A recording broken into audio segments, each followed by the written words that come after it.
Hi friends, welcome to Rohini workshop. ಎಲ್ಲರೂ ಹೇಗಿದ್ದೀರಾ? ಚೆನ್ನಾಗಿದ್ದೀರಾ ಅಂತ ಅಂದ್ಕೊಳ್ತಾ ನಾನು ಕೂಡ ಸೂಪರ್ ಹೋಗಿದ್ದೀನಿ. ಇವತ್ತು ರ್ಯಾಂಡಮ್ ಆಗಿ ಒಂದು ಬ್ಲಾಗ್ ಮಾಡೋಣ ಅಂತ ಅಂದ್ಕೊಂಡಿದ್ದೀನಿ. ಜೊತೆಗೆ ಮಗಳಿಗೆ ಸರ್ಪ್ರೈಸ್ ಇದೆ, ಅದನ್ನು ಅವಳಿಗಿನ್ನ ರಿವೀಲ್ ಮಾಡಿಲ್ಲ. ಅವಳು ಯಾವ ಥರ ರಿಯಾಕ್ಷನ್ ಇರುತ್ತೆ, ಏನೆಲ್ಲ ಇರುತ್ತೆ, ಇವತ್ತೇನೆಲ್ಲ ಅವಳಿಗೆ ಸರ್ಪ್ರೈಸ್ ಅಂತ ಇದೆ ಅಂತ ಅವಳಿಗೆ ಖುಷಿ ಆಗುತ್ತಾ ಏನು ಅಂತ ಎಲ್ಲ ನೋಡೋಣ ಫ್ರೆಂಡ್ಸ್, ಬನ್ನಿ. ಚಿನ್ನಿ ಹೊರಗಡೆ ಹೋಗೋಣ. ಹೊರಗಡೆ ಹೋಗಿ ಏನೇನೆಲ್ಲ ಮಾಡಬೇಕು ಅಂತ ಅಂದ್ಕೊಂಡಿದ್ವಿ ಗೊತ್ತಿಲ್ಲ, ಹೇಳ್ತಿಲ್ಲ ನೀವು ಬೆಳಗ್ಗೆಯಿಂದ. ಸರ್ಪ್ರೈಸ್ ಇದೆ ಒಂದು, ನಿನಗೆ ಕಾಯ್ದು ನೋಡು. ಆ ಸರ್ಪ್ರೈಸ್ ಕ್ಯೂರಿಯಾಸಿಟಿ ಏನಾಗುತ್ತೆ ಅಂತ ಮುಂದೆ ಹೋಗಿ ನೋಡೋಣ. ಬಾ ಹೋಗೋಣ ಇವಾಗ. Let's move. ಇನ್ನು ನಾವು ಏನೇ ಮಾಡಿದ್ರು ಅಪ್ಪಾಜಿ ಅಮ್ಮನ ಆಶೀರ್ವಾದ ಇಲ್ದಲೆ, ಅಪ್ಪಾಜಿ ಅಮ್ಮನ ಹೋಗ್ದಲೆ ಅಂತೂ ಖಂಡಿತವಾಗ್ಲೂ ಯಾವುದೇ ಒಂದು ಕೆಲಸನ ಮಾಡಲ್ಲ. ಏನಕ್ಕೆ ಅಂದರೆ ಅವರ ಆಶೀರ್ವಾದ ಮುಖ್ಯವಾಗಿರುತ್ತೆ.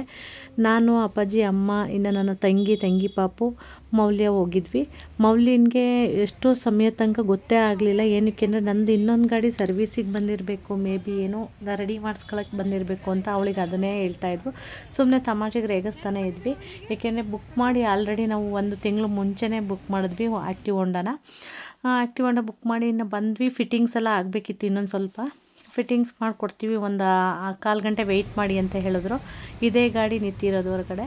ಅದಕ್ಕೆ ಸ್ವಲ್ಪ ಮಿರರು ಎಲ್ಲ ಫಿಟ್ಟಿಂಗ್ ಮಾಡೋ ತನಕ ವೆಯ್ಟಿಂಗ್ ರೂಮಲ್ಲಿ ಬಂದು ಕೂತ್ಕೊಂಡು ವೆಯ್ಟ್ ಮಾಡ್ತಾಯಿದ್ವಿ. ಆವಾಗೂ ಕೂಡ ಅವಳಿಗೆ ಸ್ವಲ್ಪ ಐಡಿಯಾ ಬರಲಿಲ್ಲ. ಶೋರೂಮ್ಗೆ ನಾನು ಗಾಡಿ ಸರ್ವಿಸಿಗೆ ಬಿಟ್ಟು ಹೊರಗಡೆ ಶಾಪಿಂಗ್ ಹೋಗೋಣ ಅಂತಲೇ ಹೇಳಿ ನಂಬಿಸಿ ಕೂರಿಸಿದ್ದು. ಸೊ ಅವಳು ಅದೇ ಅಂದ್ಕೊಂಡಿದ್ಲು, ಸರ್ವಿಸಿಗೆ ಬಿಡೋಕ್ಕೆ ಬಂದಿದ್ದಾರೆ ಅಂತ ಅಂದ್ಬಿಟ್ಟು. ಸಣ್ಣದೊಂದು ಗೆಸ್ಸು ಕೂಡ ಮಾಡಿರಲಿಲ್ಲ. ಮೌಲ್ಯ ಏನು ವೇಟ್ ಮಾಡ್ತಿದ್ದೀರಿ ಇಲ್ಲಿ? ಹಲೋ, ಎಕ್ಸ್ಕ್ಯೂಸ್ ಮೀ, ಏನು ಕೂಡ ವೆಯ್ಟ್ ಮಾಡ್ತಾಯಿದ್ದೀರಾ? ನಾನು ಅವಳಿಗೆ ಗಾಡಿ ಬಿಡ್ಸೋಕ್ಕಿಂತ ಮುಂಚೆ ಅವಳಿಗೆ DL ಎಲ್ಲ ಮಾಡಿಸಿ ಪ್ರತಿಯೊಂದನ್ನು ತಗೊಂಡಾದ್ಮೇಲೆ ಗಾಡಿ ಬಿಡಿಸ್ಕೊಟ್ಟಿದ್ದು.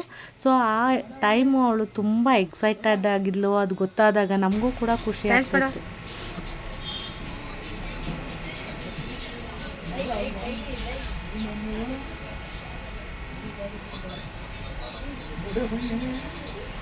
ನನ್ನ ಜೀವನದಲ್ಲಿ ನಾನು ದುಡಿದು ಮೊದಲನೇ ಸಾರಿ ನನ್ನ ಮಗಳಿಗೆ ಅಂತ ಶೋರೂಮ್ ಗಾಡಿನ ಬಿಡಿಸ್ಕೊಟ್ಟಿದ್ದು. ನಾನೇ ಸೆಕೆಂಡ್ ಹ್ಯಾಂಡ್ ಗಾಡಿ ಓಡಿಸ್ತಾ ಇರೋದು. ಆ್ಯಕ್ಚುಲಿ ನನ್ನ ಮಗಳಿಗೆ ಅಂತ ಹೇಳ್ಬಿಟ್ಟು ಶೋರೂಮ್ ಗಾಡಿ ಬಿಡಿಸಿದ್ದು ಮೊದಲನೇ ಬಾರಿಗೆ. ಬಟ್ ನಾನು ಬಿಡಿಸಿದ್ರು ಕೂಡ ನಮ್ಮ ಅಪ್ಪ ಅಮ್ಮನೇ ಅದಕ್ಕೆ ಈಸ್ಕೊಂಡು, ನಮ್ಮ ಅಪ್ಪನ ಕಡೆ ನಮ್ಮ ಅಮ್ಮನ ಕಡೆಯಿಂದನೇ ನನ್ನ ಮಗಳಿಗೆ ಸಿಗಬೇಕು ಅನ್ನೋದು ನನ್ನ ಆಸೆ ಕೂಡ ಆಗಿತ್ತು. ಬಟ್ ನನ್ನ ಅಪ್ಪ ಅಮ್ಮನಿಗೊಂದು ಆಸೆ ಅಂತ ಇರುತ್ತಲ್ವ, ನಮ್ಮ ಜೊತೆಗೆ ನಮ್ಮ ಮಗಳು ಕೂಡ ಬರಬೇಕು ಅನ್ನೋದು ಆಸೆ ಇರುತ್ತೆ ಅವರಿಗೆ.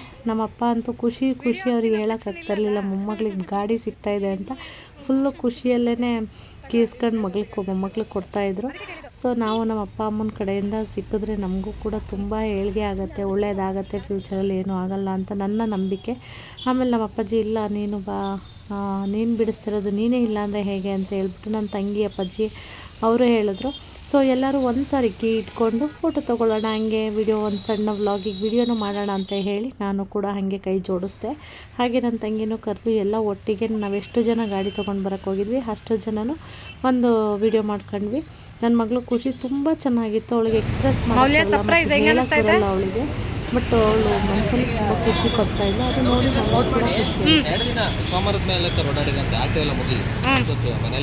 ಅಲ್ಲ, ಇವತ್ತು ದೇವಸ್ಥಾನಕ್ಕೆ ತಗೊಂಡು ಹೋಗ್ಬೋದಲ್ಲ, ಹುಷಾರು, ಸಿಟಿಲಿ ಜಾಸ್ತಿ ಬೇಡ ಅಂತ. ಓಕೆ, ಗಾಡಿ ಹಿಡಿದ್ರೆ ಏನೋ ತೋರ್ಸೋಕ್ಕಿರಲ್ಲ, ಅಲ್ಲಿ ಸರ್ವರ್ ಲೋ ಐತೆ. ಇಲ್ಲ ಅಂದರೆ ನಾನು ವಾಟ್ಸಪ್ ಮಾಡ್ತೀನಿ. ಹಾಂ, ಸರಿ ಆಯಿತು. Okay, thank you.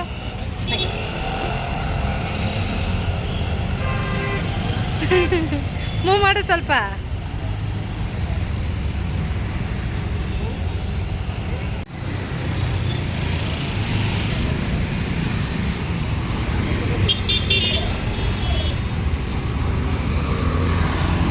ಇವತ್ತು ನನ್ನ ಮಗಳ ಸರ್ಪ್ರೈಸ್ ವಿಡಿಯೋ ಇದಾಗಿತ್ತು. ಅವಳಿಗೆ ತುಂಬ ಖುಷಿಯಾಗಿದೆ. ಸೊ ಈ ವಿಡಿಯೋನ ಇಲ್ಲೇ ಮುಗಿಸ್ತಾ ಇದ್ದೀನಿ ಫ್ರೆಂಡ್ಸ್. ಮತ್ತೆ ಈ ಗಾಡಿ ವಿಡಿಯೋನೇ, ಪೂಜೆ ವಿಡಿಯೋನ ಮತ್ತೆ ಮುಂದಿನ ವಿಡಿಯೋದಲ್ಲಿ ತೋರಿಸ್ತೀನಿ ಅಂತ ಹೇಳ್ತಾ, bye friends, all of you, take care.